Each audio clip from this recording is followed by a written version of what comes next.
बिस्मिल्लाहिर्रहमानिर्रहीम। अस्सलाम वालेकुम। आज मैं बना रही हूँ चपली कबाब। 1/2 kg मटन कीमा लिया है, इसको बारीक जो है वो पीस लिया है।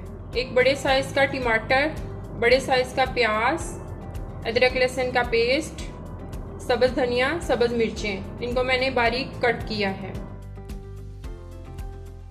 1 टेबलस्पून अनारदाना, 1 टेबलस्पून कुटी हुई लाल मिर्च, 1/2 टेबलस्पून धनिया पाउडर, 1/2 टीस्पून अजवाइन, 1 लेमन जूस 2 टेबलस्पून के बराबर, 1 टेबलस्पून कुटी हुई लाल मिर्च, 1 टेबलस्पून गरम मसाला, 1 टेबलस्पून साबुत धनिया, 1 टेबलस्पून ज़ीरा, 1 पिंच कलवंजी, 1 टेबलस्पून हल्दी powder, salt as per test.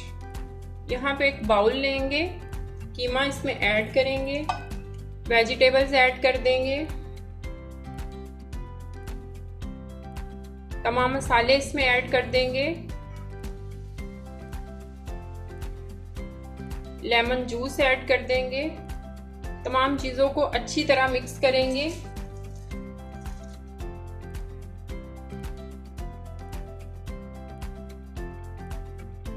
Chapli कबाब बनाने के लिए कीमे के अंदर थोड़ी सी जो है वो चर्बी भी हमें ऐड करनी चाहिए, इससे जो कबाब हैं वो बहुत ज़्यादा जूसी और सॉफ्ट बनते हैं। तो ये मिक्सचर हमारा मिक्स हो गया है। अब इसको मैं 1/2 आवर्स के लिए जो है वो फ्रिज में रख दूँगी मैरिनेट करने के लिए। तो ये 1/2 आवर्स के बाद मटेरियल हमारा जो है वो बिल्कुल सेट हो गया है। अब हाथ में हम थोड़ा सा कीमा लेंगे। अब इसका मैं चपली कबाब जो है वो रेडी करूँगी। इस तरह सारे कबाब तैयार कर लूँगी। तो तेल हमारा गर्म हो चुका है, अब इसमें हम कबाब जो है वो फ्राई कर लेंगे।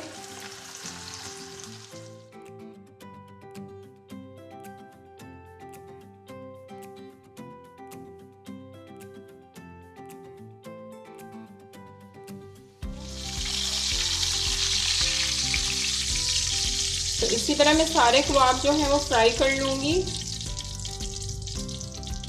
तो ये बहुत ही मज़ेदार कबाब हमारे रेडी हो गए हैं। अगर आपको रेसिपी अच्छी लगे तो लाइक का बटन ज़रूर दबाएं, शेयर भी करें अपने फ्रेंड्स के साथ, अपनी फैमिलीज़ के साथ, और मेरे चैनल को सब्सक्राइब करना मत भूलिएगा। मिलते हैं नई रेसिपी के साथ। अल्लाह हाफिज़।